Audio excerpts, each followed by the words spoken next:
In one day, the National Gallery of Art in Washington, D.C. is set to open Exhibition Paris 1874, the Impressionist Movement. It celebrates the 150th anniversary of the first public showing of rebel painters who launched a modern movement. Renoir, Monet, and Cézanne all may be household names today, but back then they were more like starving artists trying to sell work that veered far from the mainstream. The exhibition is a collaboration with the Musée d'Orsay, where it first appeared earlier this year, and where we got a sneak peek of what's coming stateside. In the final days of its showing this summer, visitors packed into the Musée d'Orsay, eager to take in works of art typically on display in museums around the world.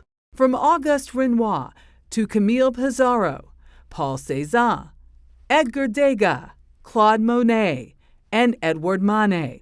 The first Impressionist paintings back in Paris, all displayed together, just as they were 150 years ago. The birth of Impressionism is also, in a way, the birth of modern art. Curator Sylvie Patry began planning for the exhibition back in 2017. My favorite moment is when you open the crates, you see the work, and then you put it on the wall, and then you try to create a dialogue between the works. So it's really magic. Both in person, Madame, Mademoiselle. Bonjour, monsieur. And through an immersive VR experience. Patry and her team recreated the magic of the first exhibition of a renegade group who redrew the rules of art. Frustrated by exclusion of the official salon, they band together. How was it received at the time? It was what we call today a failure in a way. Many of them had just returned from the Franco-German War, trading arms for brushes, using dabs and strokes to sketch out a world changing with the Industrial Revolution. I just love this piece. Monet named his masterpiece Impression Sunrise, inspired by a port in the English Channel. It's an industrial part of the port. You can see, chimney with the smokes. It's very ordinary, something you generally hide. And the other reason why it was shocking at the time, if you look carefully at this painting, it's just, brush strokes. It's very sketchy. It's not finished. But there is a signature and there is a date, 72. So it means that according to the artist, it is finished. And when did it become uber fantastic? Quite late, actually, which is interesting. I would say in the 1950s. So it went quite unnoticed when it was shown in 1874. In fact, an art critic mocked the unorthodox painting, writing at the time, an impression indeed.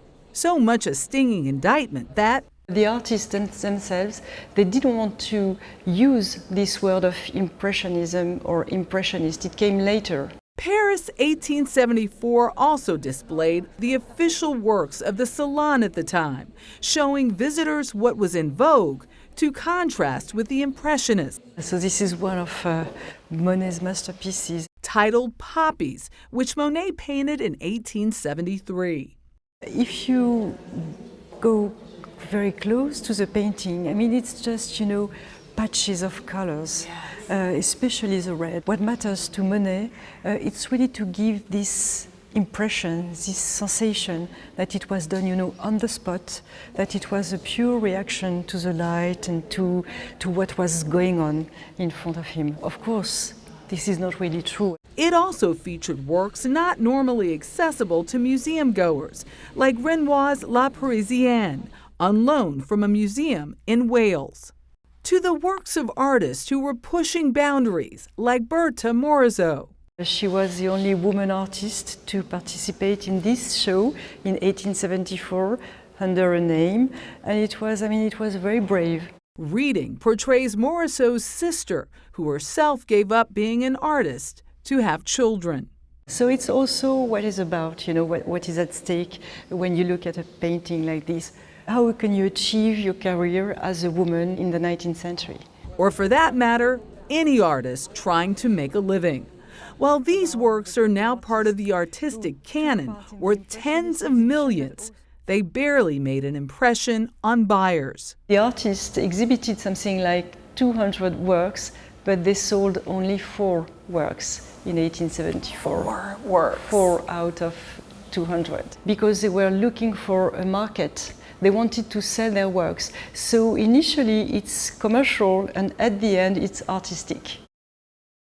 Time really added some value there, and I have to tell you, the thing that left an impression on me was the virtual reality experience. Yeah, that looked cool. You had that in the beginning of the Oh, it was so amazing to wander through a salon that they had created. Right, from back in the day. From back in the day with the artist virtually. And it won't be in the Washington, D.C. exhibit, unfortunately. There's still plenty to see. I went to the exhibit in Paris. I saw it, really cool. Yeah. So even if that exhibit's not there, I would say just, check it out. So you were in Paris and you were in Paris. And you were in yet Scotland, you were giving me a Paris. hard time for being in Paris. He was. I never did. That's true. Wait. That is true. Michelle, really beautiful and great. It's great to see some of these works together, too. It's a really, really neat thing. Got to It's a nice little, it's like shout out it's to a our Greg museum here Merlin in for this. studio. He really did a great job.